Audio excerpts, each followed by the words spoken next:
Hello, Eurovision fans. We're back with another interview. This time we have Veronica Fusaro from Switzerland. Hi there. Hi.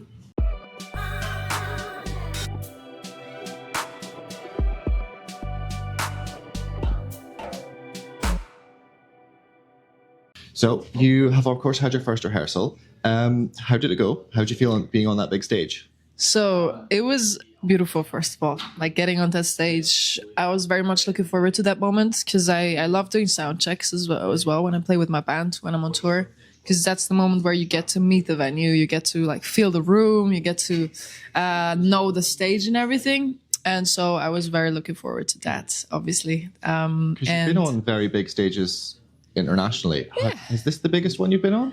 I mean, like physical stage? Hold up. How many people can they fit in the Stadthalle? Do you know? I think it's about 12,000 with the Eurovision stage. So I've been on a bigger one. I've played in front of 13,000 in an amphitheater in Nîmes, opening for Mark Knopfler. That was, that was impressive. But obviously, in terms of people who are actually going to see it, it's going to be the biggest one, the Eurovision, because of all the people watching from home. Mm-hmm. But yeah, no, it was really good. The rehearsal was a bit frustrating, not gonna lie, because there's a few technical stuff that didn't work out the way we rehearsed it. But it's all stuff that we're gonna solve and take care of. Because we've only seen the 4 or 5 pictures of them, so all we've really seen is it's a very elaborate visual design. Yes. Is that the vision that you'd wanted when you originally had thought that you were going to Eurovision, or completely from scratch? Is that a problem? Okay, good. So originally for me it was very tough imagining a visual world for Alice. So it took quite a bit of brainstorming with the staging director and me, like talking about the song. I just wanted to make sure, like the most important thing for me was that we would be able to elevate the message of the song, violence on women, and translate it in a way that it's accessible still, You can't show brutality on a stage like that. I don't want to show brutality on a stage like that, but still want to make clear enough that it's about the subject. So once we did talk about the song a lot, it came quite naturally and it felt very good. Like it clicked the second we had this ropes idea thing with the tension and release moment.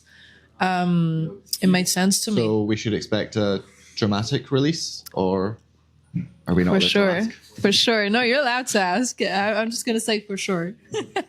So just going to Alice itself. So yes. You told our colleague that wasn't the only song that you'd submitted. You submitted some other songs for album. Yes. Was Alice the one that you expected to go, or was it a bit of a surprise? It was the least.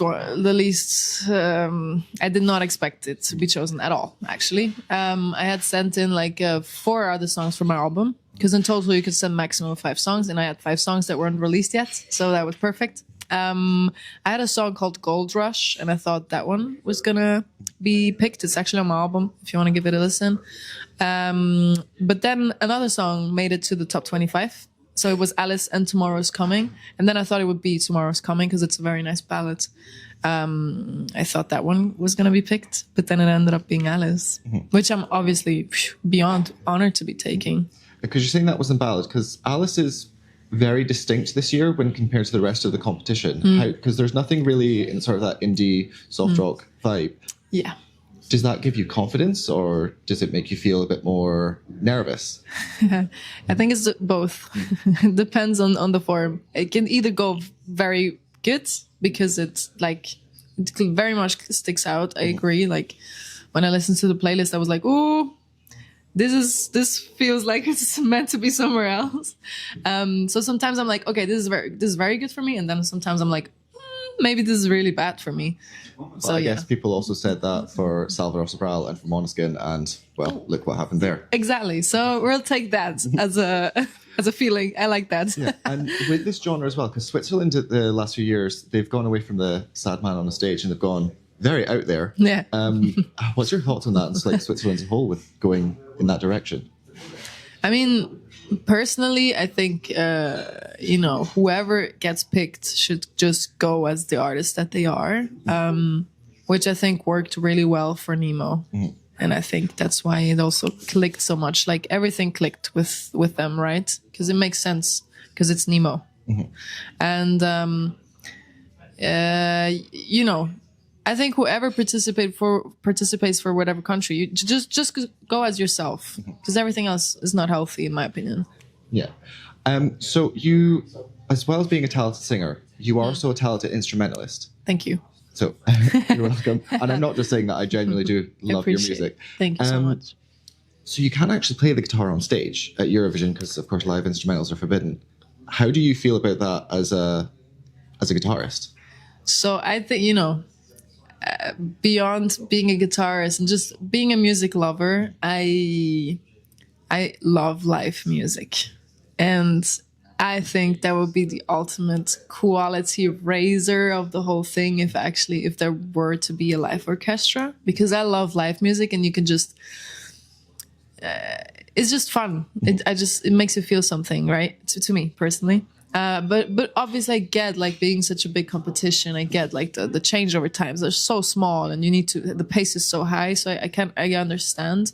But in a dream world, if you had the option, you would be playing the guitar? Yeah, but everything live. Yeah. It would make more sense to have everything live at that point. So you mean full orchestra for the... Yeah, or just a band, whatever the song needs, essentially. I think for me it would have been really badass to have like the actual band playing and have the live arrangement of the song. Mm-hmm. Yeah, ideally, but you know. So we know you're very busy, so we'll just get a couple more questions. So other than, of course, the potential of winning, what else do you want to get out of Eurovision and being here?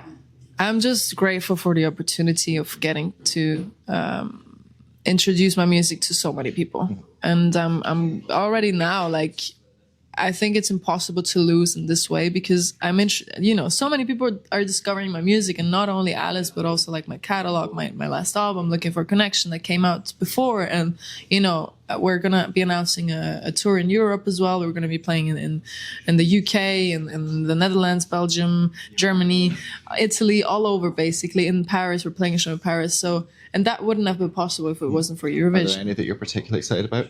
I mean, the whole thing, honestly. Honestly, I've never done this extended a Europe tour. I've played in all these countries before, but like not as a tour. Yeah. So this is very exciting for me. And so that actually leads to the final question. So you did say people are discovering your back catalogue. What's the one song that you want them to listen to first?